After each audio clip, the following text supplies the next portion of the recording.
Aprendemos desde cedo que o espaço era silêncio.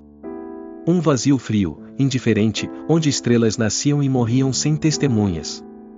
Crescemos olhando para o céu acreditando que éramos exploradores, pioneiros de uma vastidão sem dono. A ciência reforçou essa ideia por séculos: o universo era grande demais, antigo demais, para se importar conosco. Estávamos errados. A missão recebeu o nome de Arca Sétima, não por simbolismo religioso, mas por pragmatismo. Era a 7ª tentativa humana de atravessar os limites do espaço mapeado, ultrapassando o que os astrônomos chamavam de zona morta, ou uma região onde sensores não detectavam atividade estelar significativa, nem sinais de vida, nem ruído eletromagnético. Um cemitério cósmico. Ou assim pensávamos. A tripulação era pequena, escolhida não apenas por competência, mas por resistência psicológica. 6 pessoas. 6 mentes treinadas para lidar com isolamento, falha total de comunicação e a possibilidade concreta de jamais retornar. Eu era o oficial de registro da missão, encarregado de documentar cada detalhe, não para o público, mas para a história, caso alguém um dia encontrasse nossos dados flutuando no vazio. Quando cruzamos o limite final do mapa estelar, algo mudou. Não foi imediato.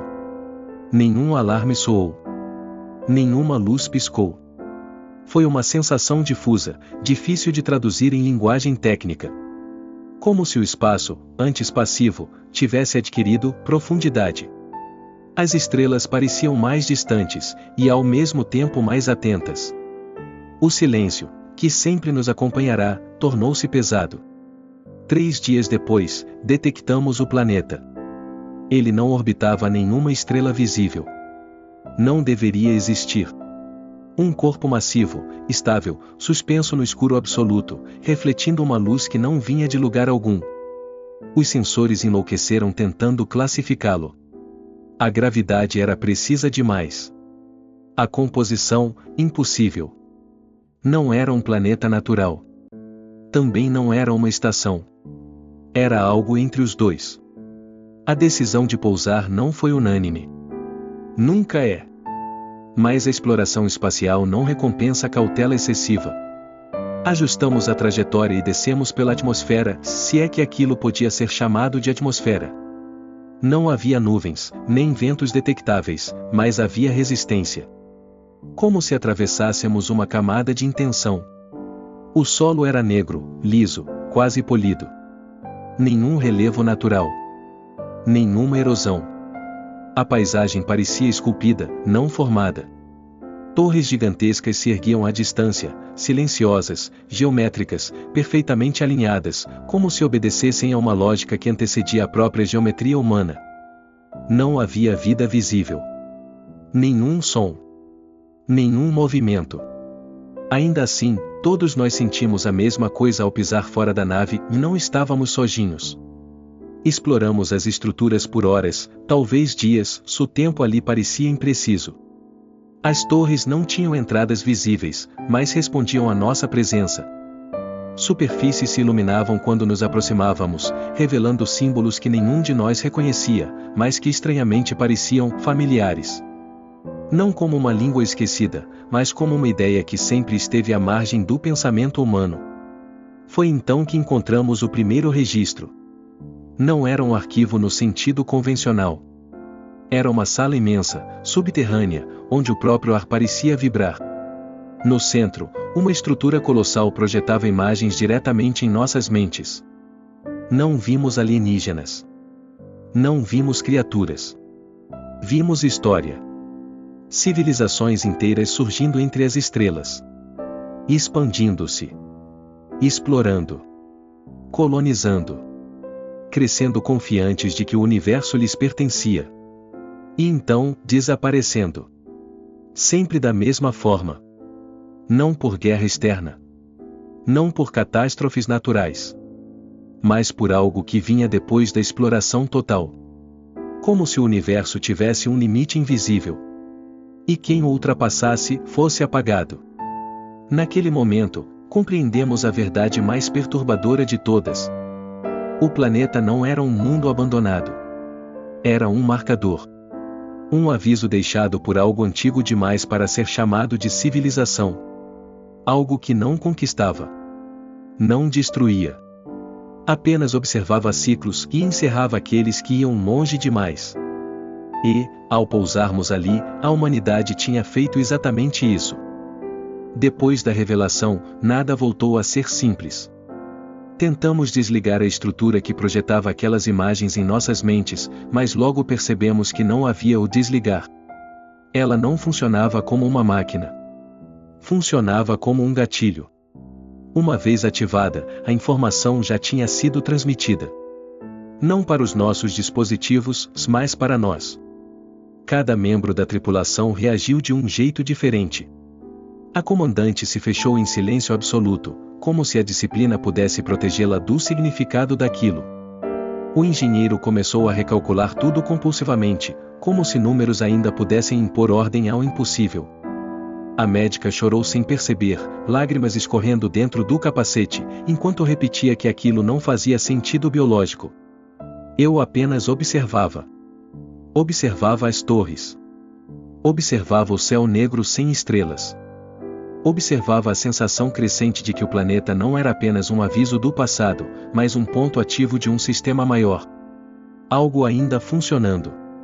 Foi quando os sensores começaram a falhar de verdade. Não como panes violentas, mas como desistência. Leituras incoerentes. Dados que se anulavam. O relógio da nave marcava tempos diferentes dependendo do módulo. A noção de duração se dissolveu. Dormíamos, acordávamos, explorávamos, mas não sabíamos quanto tempo realmente passava. E então, o planeta respondeu.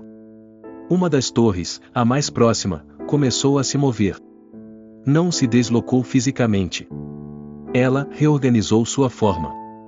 Superfícies se dobraram, linhas se ajustaram, como se a estrutura estivesse recalculando a própria existência para se adequar à nossa presença.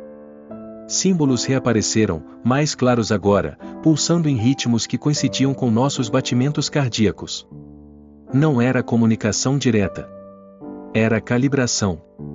Descobrimos isso quando o chão sob nossos pés se abriu, revelando uma descida suave, quase respeitosa, para o interior do planeta. Nenhuma ameaça explícita. Nenhum aviso de perigo. Apenas um convite impossível de ignorar. A comandante hesitou. Pela primeira vez desde que a conheci, vi medo real em seus olhos. Não o medo da morte, mas o medo da resposta. Porque descer significava aceitar que o universo não era neutro. Que havia algo avaliando. Descemos mesmo assim. O interior não parecia uma caverna, nem uma base. Era um espaço vasto, com estruturas suspensas no vazio, conectadas por campos de energia invisíveis.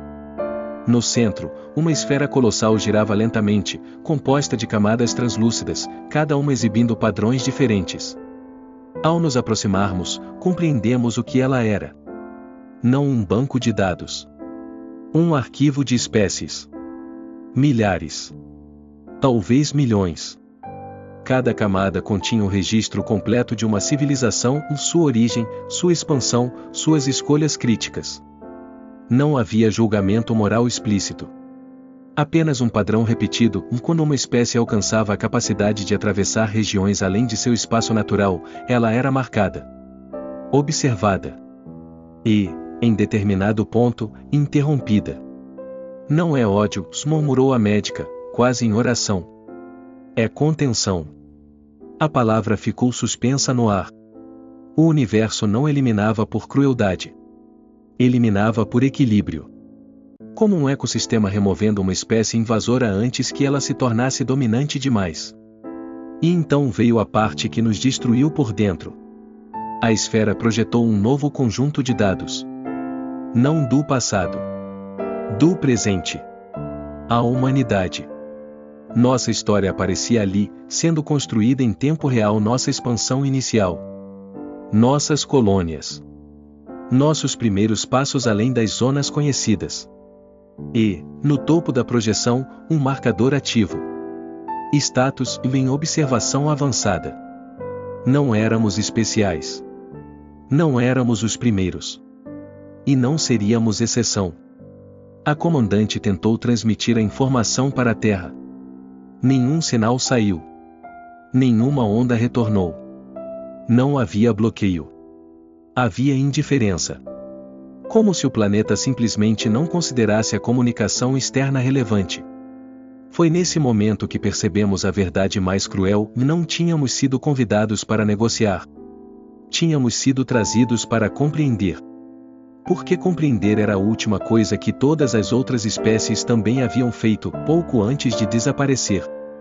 E, enquanto observávamos nossa própria extinção projetada como uma possibilidade estatística, algo mudou na esfera. Um novo símbolo surgiu. Diferente dos outros. Instável. Uma variável. Algo que não constava nos registros anteriores. Nós. A presença humana ali não estava apenas sendo analisada. Estava sendo testada. E pela primeira vez desde que deixamos a Terra, eu tive a sensação de que o maior perigo não era o que o universo faria conosco, mas o que nós faríamos com essa informação.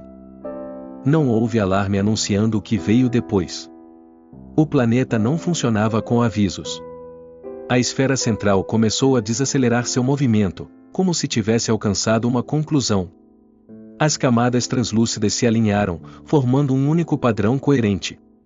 O ambiente inteiro respondeu, as estruturas suspensas vibraram, campos de energia se ajustaram, e o silêncio, antes apenas pesado, tornou-se absoluto. Foi quando entendemos que o teste havia avançado para a fase final. Não recebemos uma sentença verbal, nenhuma voz ecoou. Nenhuma entidade se revelou.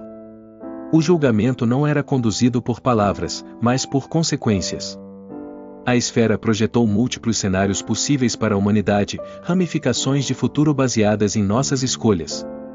Colonização agressiva. Expansão acelerada. Domínio tecnológico sem contenção. Em quase todos os caminhos, o mesmo desfecho. Colapso. Não por punição direta, mas por extrapolação. Como uma chama que cresce além do oxigênio disponível. Mas havia exceções. Poucas. Frágeis. Caminhos onde a humanidade freava a própria expansão, aprendia a coexistir com limites, aceitava que o universo não era um território a ser conquistado, mas um equilíbrio a ser respeitado. Esses futuros não mostravam grandeza imperial. Não mostravam dominação. Mostravam sobrevivência. A comandante finalmente falou. Então, o que somos para eles? Perguntou, com a voz seca. A resposta veio não como som, mas como certeza. Uma espécie jovem demais para confiar poder ilimitado. Perigosa não por malícia, mas por ambição sem freio. O planeta não era um carrasco. Era um filtro. E nós havíamos chegado cedo demais. A esfera então apresentou a última escolha, não em palavras, mas em ação. A nave Arca Sétima foi liberada. Todos os sistemas voltaram a funcionar. Os sensores, os relógios, as comunicações internas. O planeta estava nos devolvendo algo que havia retirado desde nossa chegada, a autonomia. Podíamos partir. Mas partir não significava escapar. Significava decidir. Se retornássemos à Terra com aquelas informações, o impacto seria imediato. Governos reagiriam com medo ou arrogância. Alguns tentariam acelerar ainda mais a expansão, desafiando o limite imposto pelo universo. Outros tentariam esconder a verdade. Em ambos os casos, a variável instável, nós, se tornaria ainda mais perigosa. A médica disse em voz baixa aquilo que ninguém queria admitir. Talvez não sejamos nós quem deve decidir o futuro da humanidade. O silêncio que se seguiu foi mais pesado do que qualquer resposta. Entendi então o verdadeiro teste. Não era sobre tecnologia. Não era sobre capacidade espacial. Era sobre contenção voluntária. Sobre saber quando não avançar. Quando voltamos à nave, a esfera não nos impediu. As torres permaneceram imóveis. O planeta não tentou nos reter. Ele apenas observava. Como havia observado incontáveis espécies antes de nós. Antes de partir, olhei pela última vez para aquele mundo impossível. Não senti ódio. Não senti medo. Senti algo pior. Responsabilidade. Transmitir ou não transmitir. Acelerar ou frear. Ignorar o aviso ou aceitá-lo. Enquanto a Arca Sétima se afastava daquele ponto fora do mapa, compreendia a ironia final: o universo não havia decidido se a humanidade viveria ou morreria. Essa decisão ainda era nossa. Mas agora, pela primeira vez, sabíamos que não estávamos sozinhos no silêncio das estrelas. E que alguém, ou algo, continuaria observando. Não para nos destruir, mas para ver se éramos capazes de sobreviver sem ultrapassar o limite outra vez.